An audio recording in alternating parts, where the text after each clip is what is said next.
राधे राधे।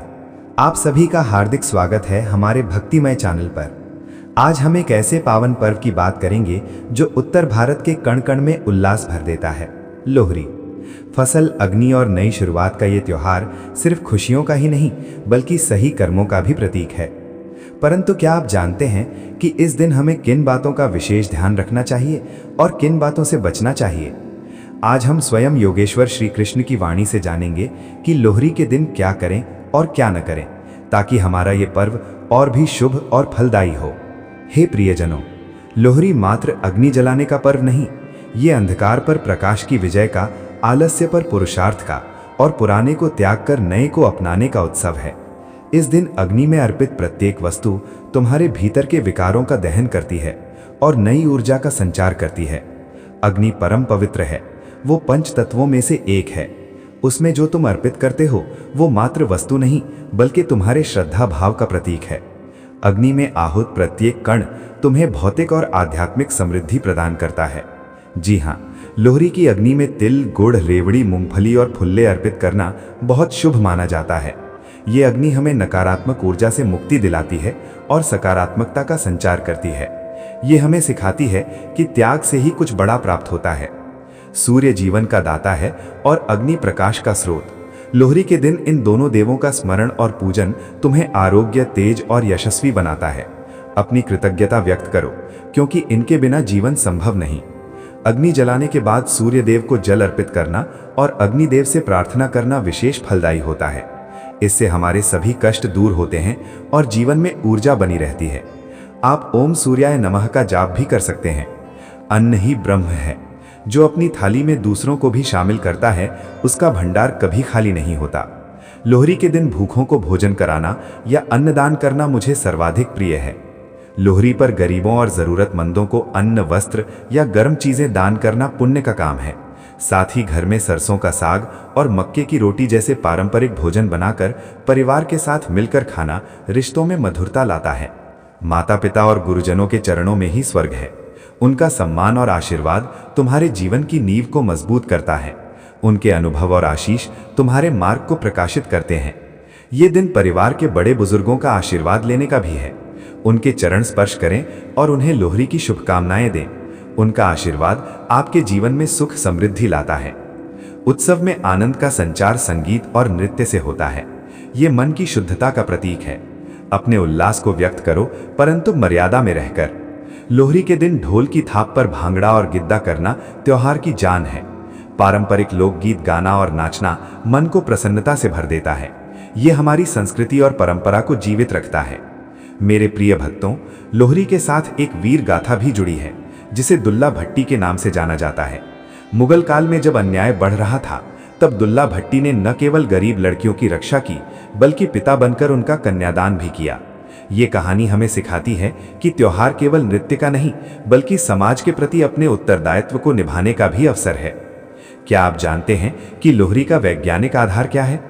इस समय सूर्य मकर राशि में प्रवेश करता है, जिससे सर्दी का प्रभाव कम होने लगता है। पवित्र अग्नि के पास बैठने से शरीर को ऊष्मा मिलती है और वातावरण में मौजूद हानिकारक कीटाणु नष्ट होते हैं। प्रकृति का हर नियम विज्ञान और धर्म का सुंदर संगम है।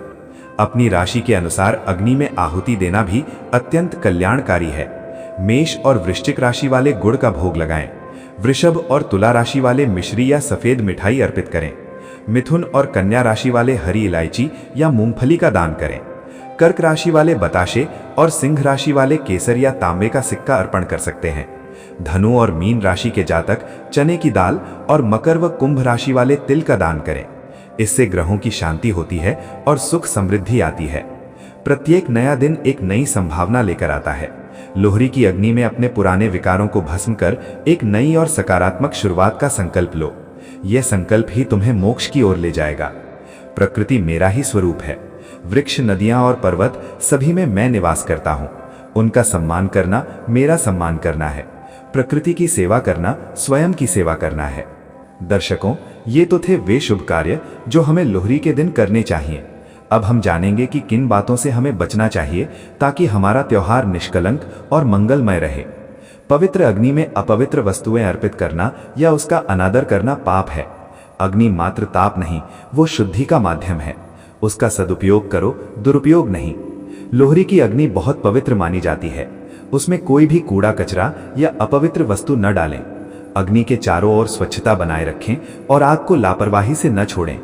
प्रत्येक जीव में मेरा ही अंश है। किसी का भी अपमान करना मुझे ही अपमानित करना है। वाणी में मधुरता रखो और सभी के प्रति सम्मान का भाव। ये खुशी और सौहार्द का त्योहार है।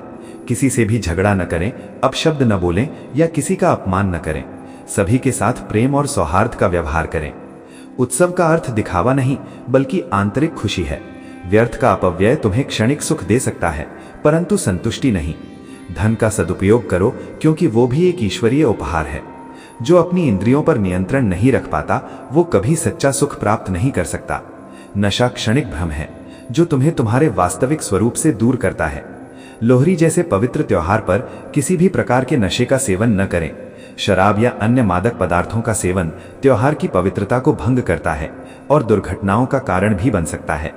वृक्षों को काटना या पर्यावरण को प्रदूषित करना अपनी ही जड़ें काटना है। प्रकृति का संरक्षण करो, क्योंकि वही तुम्हारे जीवन का आधार है। अग्नि जलाने के लिए अनावश्यक रूप से पेड़ों को न काटें। पर्यावरण का ध्यान रखें और कचरा न फैलाएं। प्लास्टिक या अन्य प्रदूषण फैलाने वाली चीजों को अग्नि में न डालें। ज्ञान ही प्रकाश है और अज्ञान अंधकार। बिना सोचे समझे किसी भी अंधविश्वास का पालन न करो।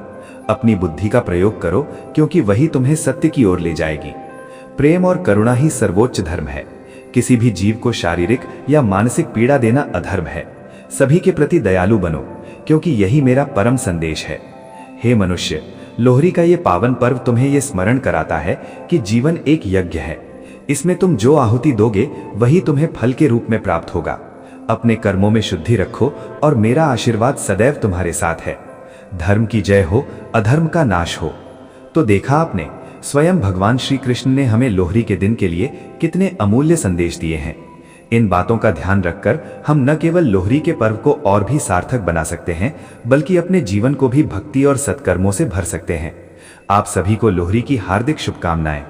आशा है कि ये पर्व आपके जीवन में सुख, शांति और समृद्धि लाए। इन संदेशों को अपने परिवार और मित्रों के साथ अवश्य साझा करें। मिलते हैं अगले वीडियो में। तब तक के लिए राधे राधे, जय श्री कृष्णा।